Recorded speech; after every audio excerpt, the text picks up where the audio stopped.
Hello guys, आज हम कक्षा 10 विज्ञान का पहला पाठ पढ़ाने जा रहे हैं। पहला पाठ है आपका रासायनिक अभिक्रियाएं एवं समीकरण। इसके बारे में आज हम आप लोगों को बताएंगे। तो सबसे पहले रासायनिक अभिक्रिया एवं समीकरण के बारे में हम बताएंगे।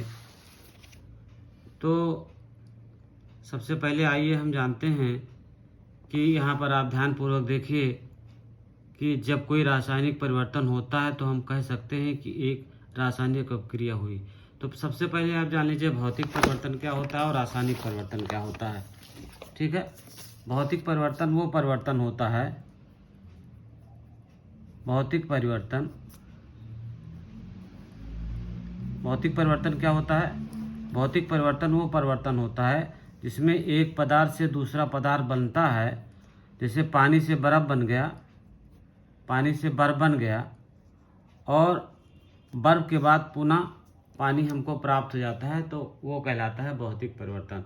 भौतिक परिवर्तन ऐसा परिवर्तन जिसमें एक पदार्थ से दूसरा पदार्थ बन जाता है और फिर वो पुनः पहले पदार्थ में परिवर्तन हो जाता है। तो ऐसे परिवर्तन को हम भौतिक परिवर्तन या भौतिक अभिक्रिया कहते हैं। और रासायनिक परिवर्तन क्या होता है?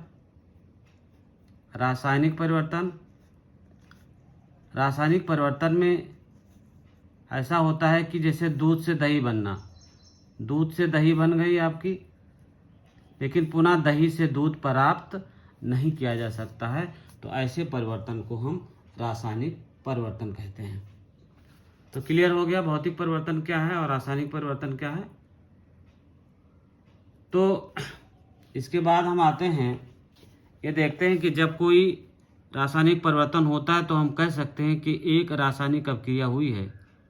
तो इस तरह से इसका क्रियाकलाप हमने बहुत सारे बता दिए। लोहे पर जंग लगना, ठीक है, ये भौतिक परिवर्तन, ये रासायनिक परिवर्तन है। ठीक है, किसी चीज़ का दहन होना, ये भी रासायनिक परिवर्तन है। तो इस तरह से भौतिक परिवर्तन वो परिवर्तन है जिसमें एक पदार्थ से दूसरे पदार्थ में बदलकर पुनः पहले पदार्थ में बदल लेते हैं, उसको हम कहते हैं भौतिक परिवर्तन। और रासायनिक परिवर्तन वो परिवर्तन है जिसमें पदार्थ की रंग अवस्था में परिवर्तन हो जाता है, रंग में परिवर्तन हो जाता है, गैस का निकाय उत्सर्जित होता है, तापमान में परिवर्तन होता है। तो ऐसे परिवर्तन को हम रासायनिक परिवर्तन कहते हैं। यहाँ देख लीजिए रासायनिक परिवर्तन यहाँ लिखा हुआ है कि अभी क्रियाकलाप आप लोग देख लीजिएगा, क्रियाकलाप भी दिया हुआ है, क्रियाकलाप आप लोग पढ़ लीजिएगा। उसके बाद आते हैं हम रासायनिक समीकरण। रासायनिक अभिक्रिया क्या होती है, ये हमने नोट्स बना रखे हैं इसके, तो आप लोग देखिएगा। रासायनिक अभिक्रिया जब एक या एक से अधिक पदार्थ परस्पर संयोग करके नए पदार्थ बनाते हैं तो ऐसी घटना को रासायनिक अभिक्रिया कहते हैं। समझ लीजिए इसको। रासायनिक अभिक्रिया क्या होती है? रासायनिक अभिक्रिया ध्यानपूर्वक देख लीजिए। रासायनिक अभिक्रिया किसे कहते हैं? हमने बता दिया कि जब एक या एक से अधिक पदार्थ परस्पर सहयोग करके नए पदार्थ बनाते हैं तो ऐसी घटना को रासायनिक अभिक्रिया कहते हैं। जैसे और यानी अब रासायनिक समीकरण आएगा, उसके बाद रासायनिक समीकरण क्या होगा। रासायनिक अभिक्रिया की मैंने परिभाषा बता दी, ये नोट्स की सहायता से आप रासायनिक अभिक्रिया की परिभाषा लिख लेंगे। और यहाँ पर देखिए रासायनिक अभिक्रिया लिखा हुआ है कि जब एक या एक से अधिक पदार्थ परस्पर संयोग करके नए पदार्थ बनाते हैं तो ऐसी घटना को रासायनिक अभिक्रिया कहते हैं। उसके बाद रासायनिक समीकरण किसे कहते हैं?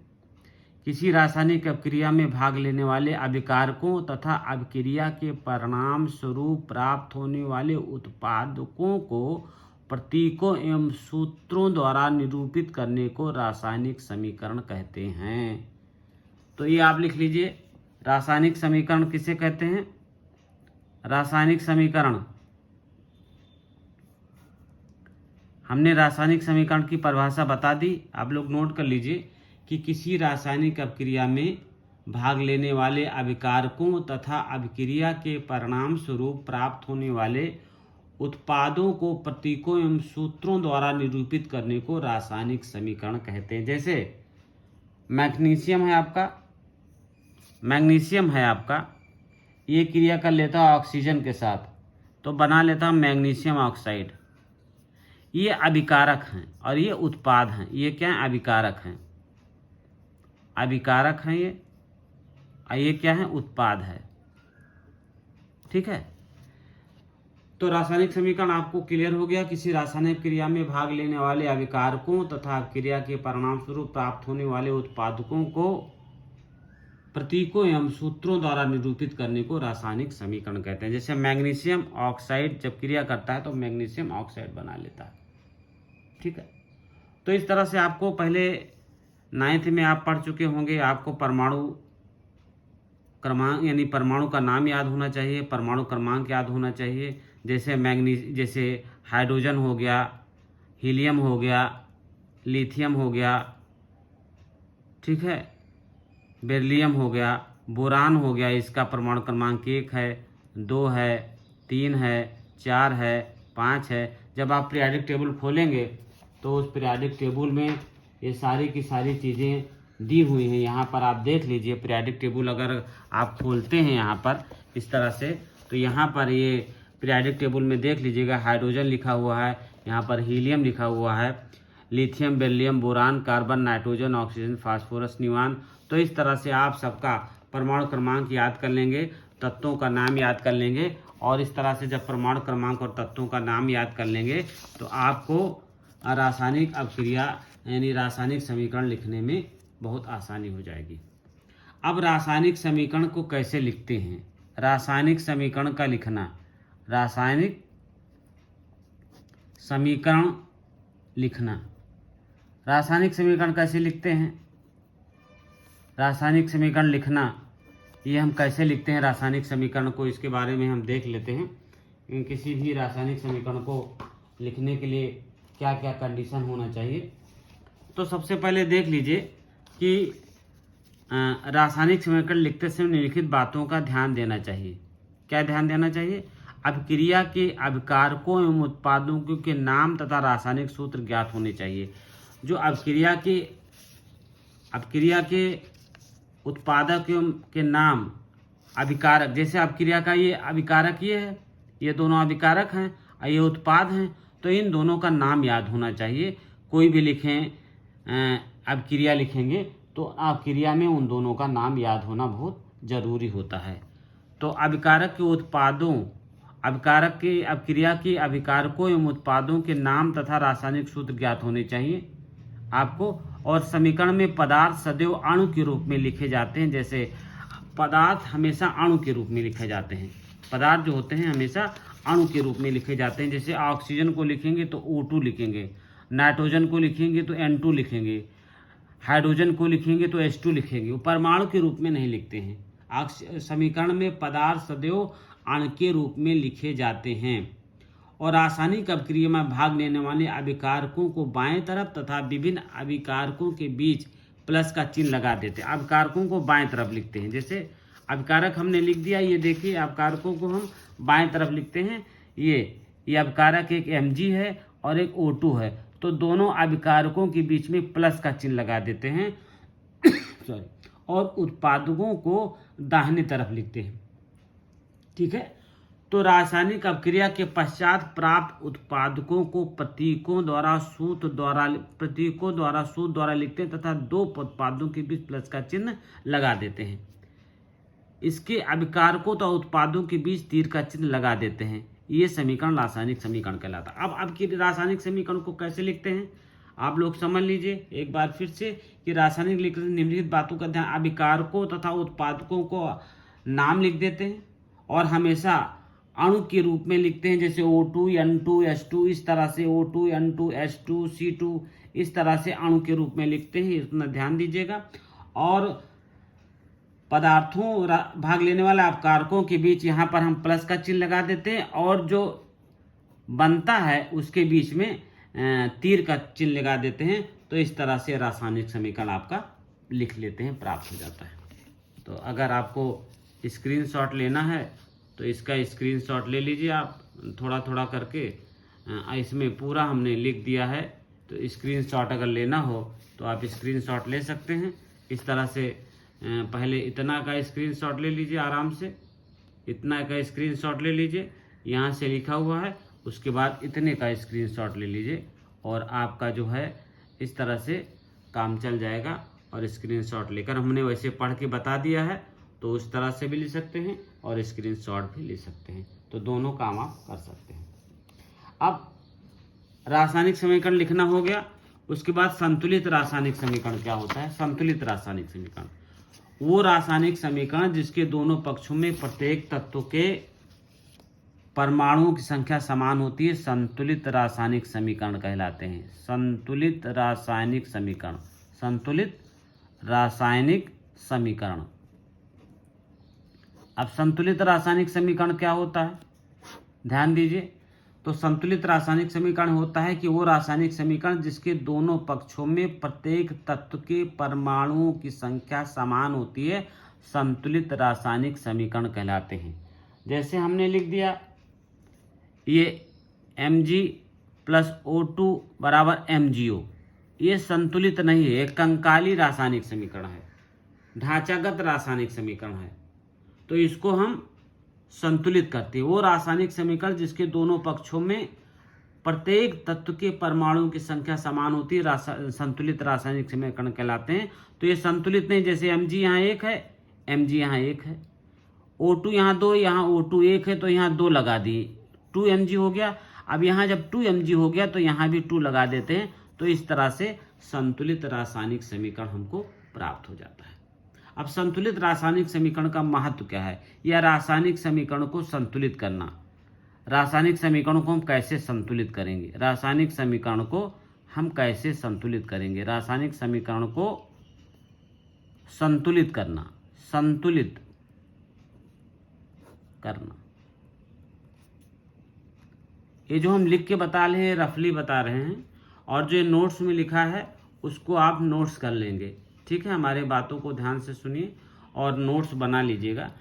तो रासायनिक समीकरण का, संतुलित रासायनिक समीकरण किसे कहते हैं, द्रव्यमान संरक्षण के नियम से किसी भी रासायनिक अभिक्रिया में द्रव्यमान का तो ना विनाश होता है और ना ही निर्माण होता है। किसी भी रासायनिक अभिक्रिया के उत्पाद तत्वों का कुल द्रव्यमान अभिकारक तत्वों के कुल द्रव्यमान के बराबर होता है। यानी द्रव्यमान संरक्षण के नियम के अनुसार, ये देखिए लिखा हुआ है यहाँ पर, आप ध्यान पूर्वक देख लीजिए। यहाँ पर हमने संतुलित रासायनिक समीकरण की परिभाषा बता दी। यहाँ पर लिखा हुआ है वो रासायनिक समीकरण जिसके दोनों पक्षों में प्रत्येक तत्व की परमाणु संख्या समान होती है, संतुलित रासायनिक समीकरण कहलाता है। अब संतुलित रासायनिक समीकरण कैसे क्या ज्ञात करते हैं कि द्रव्यमान के संरक्षण के नियम से किसी भी रासायनिक अभिक्रिया में द्रव्यमान का ना तो नाश निर्माण होता है और न ही विनाश होता है, अर्थात किसी भी रासायनिक अभिक्रिया के उत्पाद तत्वों का कुल द्रव्यमान अभिकारक तत्वों के कुल द्रव्यमान के बराबर होता है।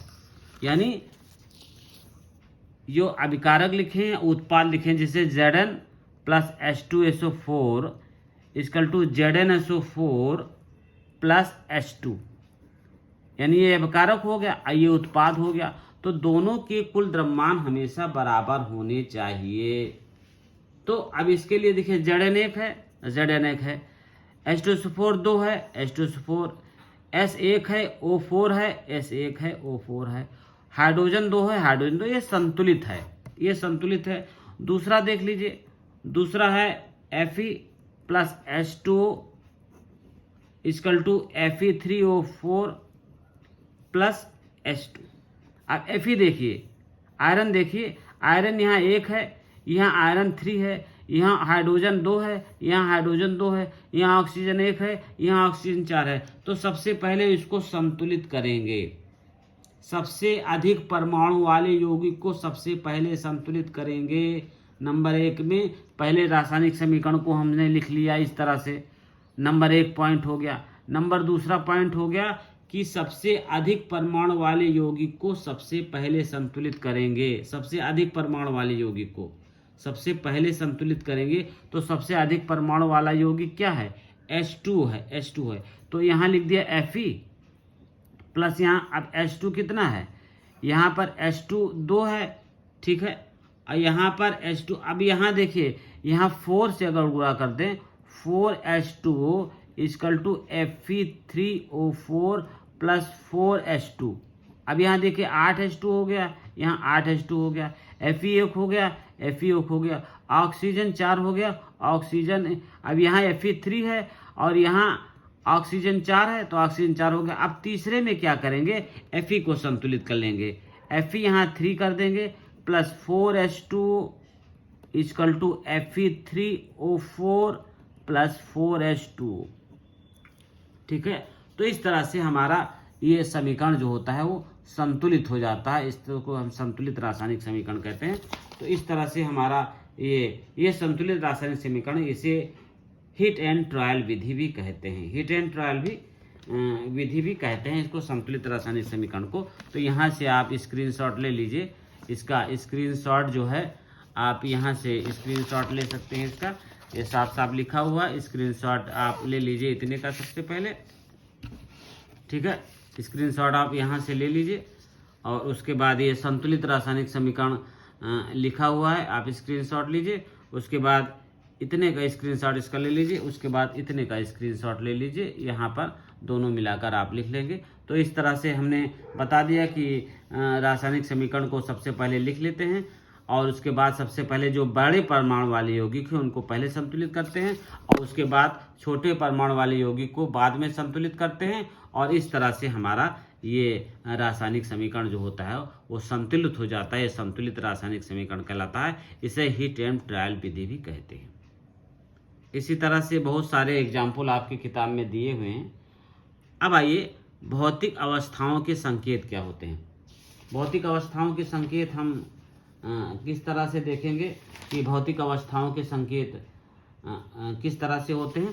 तो रासायनिक समीकरणों को अधिक शुद्धतापूर्ण बनाने के लिए, रासायनिक समीकरण को अधिक शुद्धतापूर्ण बनाने के लिए अभिकारकों तथा उत्पादों के रासायनिक सूत्र के साथ उनको भौतिक अवस्था को भी दर्शाया जाता है।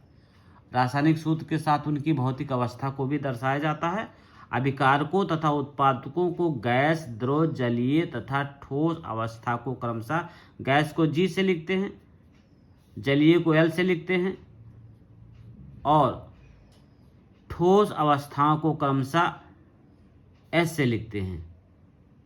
जलीय तथा जलीय को AQ लिखते हैं, AQ को जलीय को AQ लिखते हैं।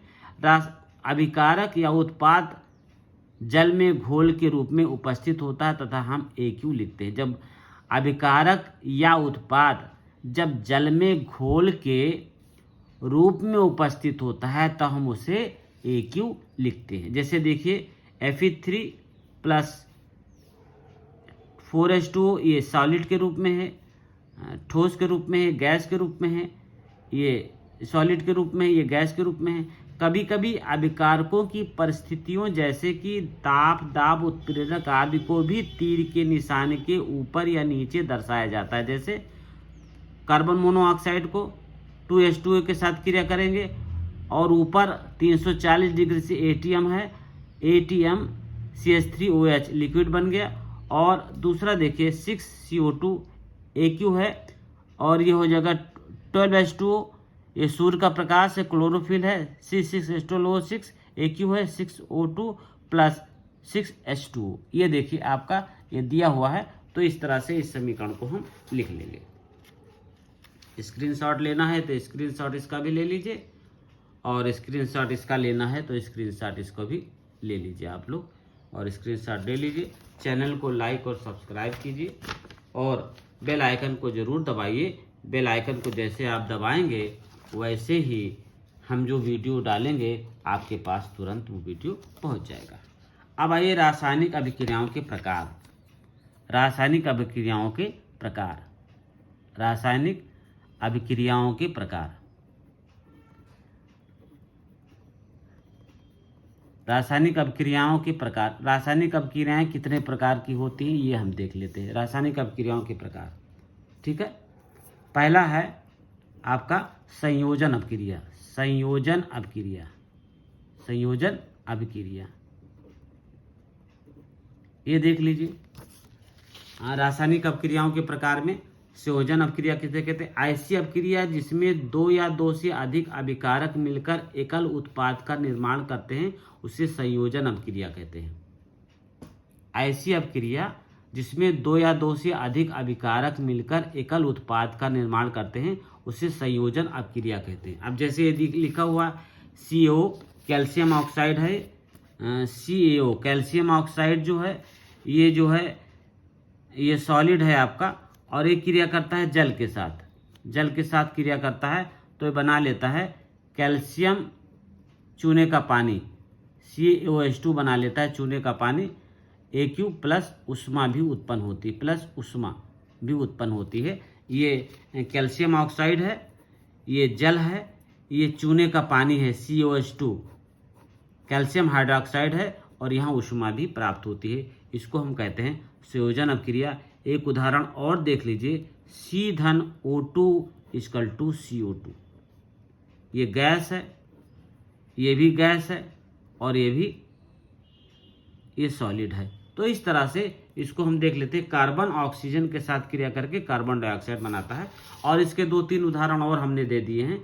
इस तरह से हाइड्रोजन जो है ऑक्सीजन के साथ क्रिया करके पानी बनाता है। अमोनियम जो है हाइड्रोजन क्लोराइड के साथ क्रिया करते अमोनियम क्लोराइड बनाता है।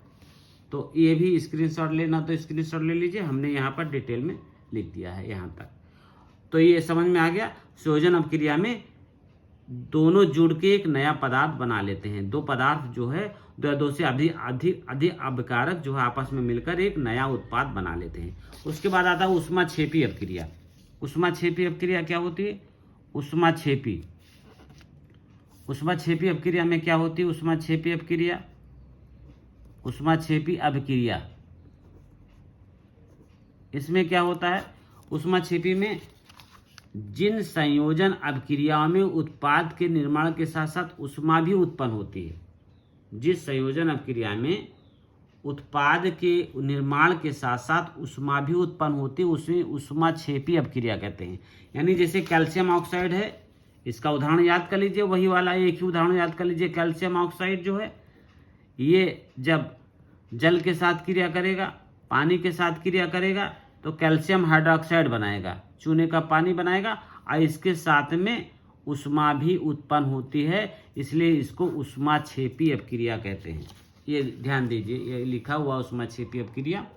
इसकी और सारे उदाहरण दिए हुए हैं। CH4 ऑक्सीजन के साथ क्रिया करता है, कार्बन डाइऑक्साइड बनाता है, जल बनाता है। कार्बन ऑक्सीजन के साथ क्रिया करता है, कार्बन डाइऑक्साइड बनता है। सारे के उदाहरण जो संयोजन अपक्रिया के हैं वही ऊष्माक्षेपी अपक्रिया के हैं। तो आपको बस इतना लिख देना है कि जिन संयोजन अपक्रियाओं में उत्पाद के निर्माण के साथ साथ ऊष्मा भी उत्पन्न होती है उसे ऊष्माक्षेपी अपक्रिया कहते हैं। स्क्रीनशॉट इसका भी ले लीजिए आराम से, और इसके बाद जो है स्क्रीनशॉट यहाँ से ले लीजिए आप, इतने का ले लीजिए स्क्रीनशॉट, आप जो है ले लीजिए इसका।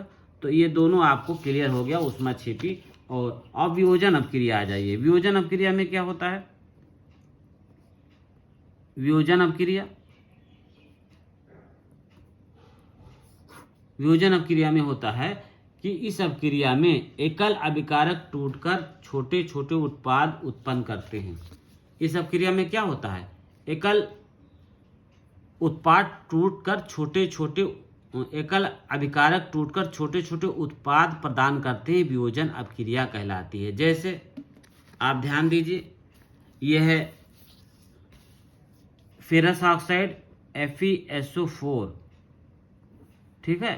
फेरस ऑक्साइड ये सॉलिड के रूप में है, यहाँ पर उष्मा हम दे देते हैं। क्या देते हैं? उष्मा। तो ये आता है फेरिक ऑक्साइड Fe2O3, ये सॉलिड होता है। Fe2O3 solid plus SO2 sulphur dioxide gas बनता है, और सल्फर ट्राईऑक्साइड भी गैस बनता है। ये फेरस सल्फेट है, ये फेरिक सल्फेट है, ये सल्फर डाइऑक्साइड है, और ये सल्फर ट्राईऑक्साइड है। और दूसरा अपक्रिया इसका हो जाता है कि कैल्शियम कार्बोनेट को जब उष्मा दे देते हैं तो हमको प्राप्त होता है कैल्शियम ऑक्साइड। ये सॉलिड होगा, ये आपका क्या होगा? सॉलिड होगा। कैल्शियम ऑक्साइड भी सॉलिड होगा और कार्बन डाइऑक्साइड आपको प्राप्त होता है। इस तरह से देखिए आपका ऊष्मा वियोजन अपक्रिया हमने लिख दिया। इस तरह से इस अपक्रिया में एकल अभिकारक टूटकर छोटे छोटे उत्पादों में बन जाते हैं। तो इसका उदाहरण हमने भी दे दिया।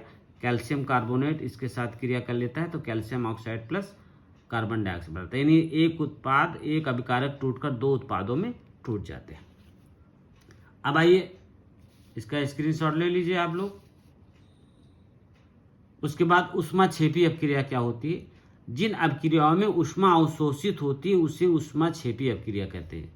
ऊष्मा क्या होती है? अवशोषित हो जाती है। ऊष्मा अवशोषित होती है उसे ऊष्माक्षेपी अपक्रिया कहते हैं। ऊष्माक्षेपी अपक्रिया क्या होती है? ऊष्माक्षेपी अपक्रिया कि जिन अभिकारकों में ऊष्मा अवशोषित होती है उसमें उसे ऊष्माक्षेपी अपक्रिया कहते हैं। नाइट्रोजन ऑक्सीजन के साथ क्रिया करके नाइट्रिक ऑक्साइड बनाती है, NO बनाती है और ऊष्मा बाहर निकलती है। इसका उदाहरण ये हो गया। और हाइड्रोजन जो है आयोडीन के साथ क्रिया करके हाइड्रोजन आयोडाइड बना लेती है और ऊष्मा जो है बाहर निकल जाती है। इसको भी बैलेंस कर लीजिए। ये नाइट्रिक ऑक्साइड है और ये हाइड्रोजन आयोडाइड है। इस तरह से ये लिखा हुआ है, आप देख लीजिए यहाँ पर। ऊष्माक्षेपी अपक्रिया क्या होती है? ऊष्माशोषी अपक्रिया जिन अपक्रियाओं द्वारा अवशोषित होती ऊष्मा अवशोषित होती है उसे ऊष्मा शोषी अपक्रिया कहते हैं। हमने उदाहरण ये बता दिया, ये सारे के सारे उदाहरण हैं। आप उसके बाद आइए आपका विस्थापन अपक्रिया। विस्थापन अपक्रिया में क्या होता है? विस्थापन अपक्रिया कैसे चलती है? विस्थापन अपक्रिया में क्या होता है? देखिए विस्थापन अपक्रिया में क्या होता है कि विस्थापन अथवा प्रतिस्थापन वे रासायनिक अपक्रियाएं जिनमें किसी यौगिक के अणु से कोई समूह या परमाणु दूसरे यौगिक के किसी अन्य समूह या परमाणु द्वारा प्रतिस्थापित या विस्थापित किए जाते हैं, विस्थापन अपक्रिया कहलाती है। जैसे Zn प्लस H2SO4 है। अब Zn के साथ HSO4 जुड़ जाएगा और H2 जो है वो अलग हो जाएगा। यहाँ देखिए लिखा हुआ है कि वे रासायनिक अपक्रिया जिनमें किसी यौगिक के अणु से कोई समूह या परमाणु दूसरे यौगिक के किसी अन्य समूह या परमाणु द्वारा प्रतिस्थापित या विस्थापित हो जाते हैं, विस्थापन अपक्रिया कहलाती है। Zn plus H2SO4 ZnSO4 plus 2 ये जिंक है, यह सल्फ्यूरिक अम्ल है, जिंक सल्फेट है, ये हाइड्रोजन है। जब जिंक H2SO4 के साथ क्रिया करती है तो H2SO4 अम्ल को हाइड्रोजन विस्थापित करके ZnSO4 बनाता है तथा हाइड्रोजन गैस मुक्त हो जाती है। तो इस तरह से इसका एक उदाहरण हो गया। तो एक उदाहरण और ले लीजिए। Fe CSO4 equal to FeSO4 plus CO। अब ये फेरिक जो फिर आयरन जो है कॉपर सल्फेट के साथ क्रिया करता है तो फेरिक सल्फेट बनाता है और ये कॉपर अलग हो जाता है। इस तरह से सारे उदाहरण आपके लिखे हुए हैं, यहाँ पर आप नोट कर लेंगे बहुत आराम से। इसका स्क्रीनशॉट ले लीजिए, पहले आप लोग इसका स्क्रीनशॉट ले लीजिए, उसके बाद जो है इसका स्क्रीनशॉट ले लीजिए आराम से, यहाँ पर लिखा हुआ है। तो ये प्रतिस्थापन अपक्रिया क्या होती है कि एक तत्व दूसरे तत्व को प्रतिस्थापित कर देता है, वो प्रतिस्थापन अपक्रिया कहलाती है। एक अभिकारक दूसरे अभिकारक को। अब आइए द्विविस्थापन अपक्रिया या उभय अपघटन। द्विविस्थापन अपक्रिया, द्विविस्थापन, यहाँ विस्थापन था, यहाँ द्विविस्थापन होता है। द्विविस्थापन अपक्रिया, द्विविस्थापन अपक्रिया या उभय अपघटन अपक्रिया, उभय अपघटन। तो वे अपक्रियाएं जिनमें अभिकारकों के बीच आयनों का आदान प्रदान होता है उन्हें द्विविस्थापन अपक्रिया कहते हैं। आयनों का आदान प्रदान, वे अपक्रियाएं द्विविस्थापन अथवा उभय अपघटन, वे अपक्रियाएं जिनमें अभिकारकों के बीच आयनों का आदान प्रदान होता है उन्हें द्विविस्थापन अपक्रिया कहते हैं। जैसे नाइट्रोजन सल्फेट है, Na2SO4 है, AQ है ये। Na2SO4 बेरियम क्लोराइड के साथ क्रिया कर लेता है, अभी AQ है। अब ये क्या बनाएगा, ये बना लेता है बेरियम सल्फेट प्लस 2NaCl, यानी अब बेरियम जो है वो सल्फेट के साथ चला गया और सोडियम जो है क्लोरीन के साथ चला गया, यानी आयनों का आदान प्रदान ये कर लेते हैं। तो इस तरह sodium sulphate, barium chloride, barium sulphate और सोडियम क्लोराइड हमको प्राप्त हो जाता है। ये आप देख लीजिए द्विविस्थापन अभिक्रिया है। वे अभिक्रियाएं जिनमें अभिकारकों के बीच आयनों का आदान प्रदान होता है उन्हें द्विविस्थापन अभिक्रिया कहते हैं। तो इसका स्क्रीनशॉट लेना हो तो इसका स्क्रीनशॉट आप लोग ले लीजिए। द्विविस्थापन अभिक्रिया आपकी ये दी हुई है इस तरह से। और अब आइए ऑक्सीकरण या उपचयन। उपचयन और अपचयन, आइए ऑक्सीकरण या उपचयन। ऑक्सीकरण या उपचयन। ऑक्सीकरण या उपचयन क्या होता है, इसमें ऑक्सीजन की वृद्धि होती है या हाइड्रोजन की कमी होती है। ठीक है, इसमें क्या होता है ऑक्सीकरण में या उपचयन में ऑक्सीजन की वृद्धि होती है, यानी C(O2) = CO2। ऑक्सीजन की वृद्धि हो गई, ठीक है, ये ऑक्सीजन की वृद्धि हो गई, या हाइड्रोजन की कमी हो गई। नंबर 1 ऑक्सीजन की वृद्धि, नंबर 2 हाइड्रोजन की कमी, यानी हाइड्रोजन की कमी क्या हो जाएगी H2S प्लस H2O2। यहाँ पर हाइड्रोजन की कमी हो गई तो S बचा और 2H2O, यहाँ हाइड्रोजन का एक कम हो गया।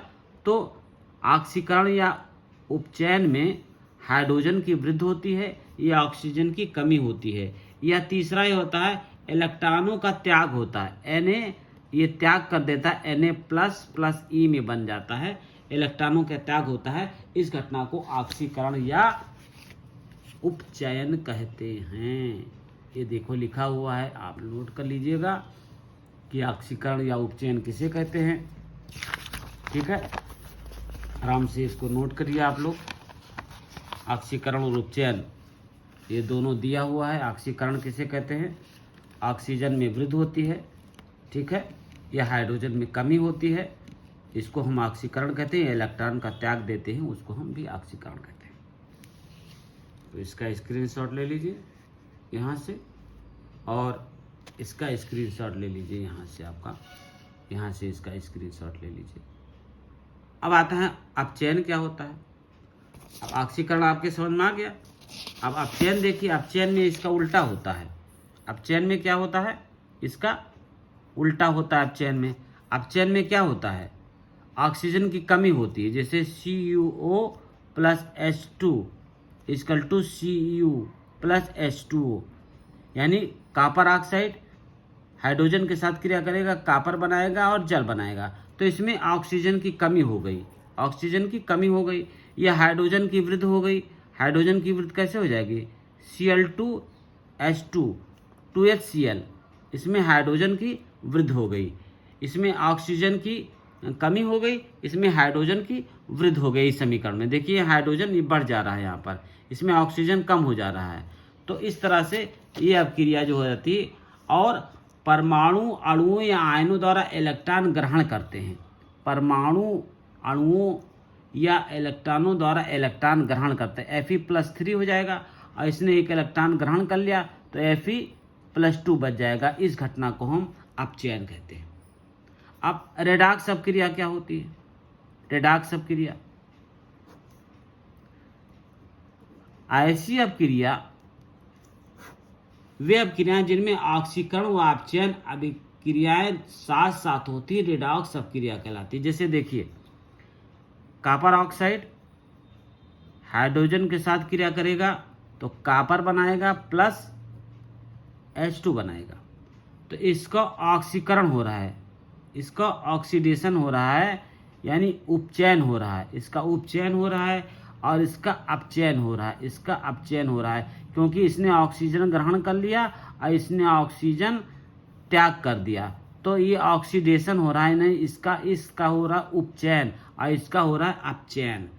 इसी तरह से कुछ और उदाहरण हम ले सकते हैं, जैसे HgCl2 और SnCl2 plus Hg2Cl2 plus SnCl4 plus SnCl4। आप यही उदाहरण याद कर लीजिए, एक बहुत है Hg का। आप देखिए Sn का यहाँ पर क्या हो रहा है, ऑक्सीकरण हो रहा है, और यहाँ पर क्या हो रहा है, ऑक्सीडेशन हो रहा है, यहाँ रिडक्शन हो रहा है, यानी उपचयन हो रहा है और यहाँ पर अपचयन हो रहा है। ठीक है, तो एक ही उदाहरण इससे बहुत क्लियर हो जाता है। रेडॉक्स अपक्रिया किसे कहते हैं? वे अपक्रिया है जिनमें ऑक्सीकारक व अपचायन, ऑक्सीकरण व अपचयन यानी उपचयन और अपचयन, उपचयन को ऑक्सीकरण भी कहते हैं। उपचयन को क्या कहते हैं? ऑक्सीकरण भी उपचयन को कहते हैं। तो ये अपक्रियाएं जिनमें ऑक्सीकरण व अपचयन यानी उपचयन और अपचयन अपक्रियाएं साथ साथ होती रेडॉक्स अपक्रिया कहलाती है।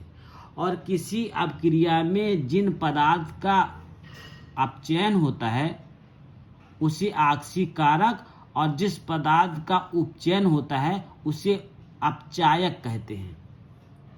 यहाँ पर देख लीजिए, रेडॉक्स अपक्रिया की परिभाषा लिखी हुई है आपकी, ये रेडॉक्स अपक्रिया की परिभाषा लिखी हुई है। वे अपक्रिया जिनमें रासायनिक ऑक्सीकरण, ये ऑक्सीकरण को उपचयन भी कहते हैं, उपचयन या ऑक्सीकरण एक ही चीज़ है। वे अपक्रिया जिनमें उपचयन व अपचयन अपक्रिया साथ साथ होती है रेडॉक्स अपक्रिया कहलाती है। ये हमने दे दिया है, आप स्क्रीनशॉट ले लीजिए। और यहाँ पर शॉर्टकट में लिख दिया है, किसी रासायनिक क्रिया में कुछ पदार्थ, जिस पदार्थ का अपचयन होता है उसे ऑक्सीकारक, और जिस पदार्थ का यानी अपचयन होता है उसे अपचायक कहते हैं। ठीक है, तो इस तरह से देख लीजिएगा। और यहाँ पर अब आइए संक्षारण किसे कहते हैं? संक्षारण किसे कहते हैं? जब कोई वस्तु अपने अथवा पास अम्ल, आर्द्रता आदि के संपर्क में आती है। जब कोई वस्तु अपने आस पास अम्ल, आर्द्रता आदि के संपर्क में आती है तब ये संक्षारित हो जाती है, और इस प्रक्रिया को संक्षारण कहते हैं। जब कोई पदार्थ जैसे लोहा है, लोहे को छोड़ दीजिए तो उसमें संक्षारण हो जाता है, और इस प्रक्रिया को संक्षारण, जैसे चांदी के ऊपर काली परत और तांबे के ऊपर हरी परत का जमना संक्षारण के उदाहरण है। तो इसकी एक नंबर में आता है कि संक्षारण किसे कहते हैं, तो इसको जरूर लिख लीजिएगा। जब कोई वस्तु अपने आसपास अथवा आर्द्रता आदि के संपर्क में आती है तो वे संक्षारित होती है, और इस प्रक्रिया को संक्षारण कहते हैं। चांदी के ऊपर काली परत और तांबे के ऊपर हरी परत का जमना संक्षारण के उदाहरण है। इसका स्क्रीनशॉट लेना हो तो यहाँ से इसका स्क्रीनशॉट ले लीजिए, और इसका स्क्रीनशॉट लेना हो तो यहाँ पे स्क्रीनशॉट ले लीजिए। विकृत गंधिता। अब विकृत गंधिता क्या होती? वसायुक्त अथवा तेलीय खाद्य सामग्री जब लंबे समय तक रखा रह जाता है तब उसका स्वाद या गंध बदल जाता है। इस घटना को विकृत गंधिता कहते हैं। वसायुक्त अथवा तेलीय पदार्थ, खाद्य पदार्थ सामग्री जब लंबे समय तक रखा रह जाता है तब इसका स्वाद या गंध बदल जाता है। इस घटना को विकृत गंधिता कहते हैं। इसलिए चिप्स की थैली में ऑक्सीजन के स्थान पर नाइट्रोजन गैस भरी जाती है। मंद अपक्रिया कहते हैं, वे अपक्रिया जो बहुत धीरे धीरे होती है उसको मंद अपक्रिया कहते हैं। तीव्र अपक्रिया किसे कहते हैं? वे अपक्रिया जो बहुत तेजी के साथ होती है उसको हम तीव्र अपक्रिया कहते हैं। तो स्क्रीनशॉट इसका भी लेना चाहिए, तो स्क्रीनशॉट ले लीजिए। चैनल को लाइक और सब्सक्राइब करें, और बेल आइकन को जरूर दबाएं। जैसे आप बेल आइकन को दबाएंगे वैसे ही आपके पास जितने भी नोटिफिकेशन हैं ऑटोमेटिक पहुंच जाएंगे। तो इस तरह से हमने पहले चैप्टर समाप्त कर दिया है। अब इसकी एक्सरसाइज जो है अगले टर्न पर देखेंगे। धन्यवाद।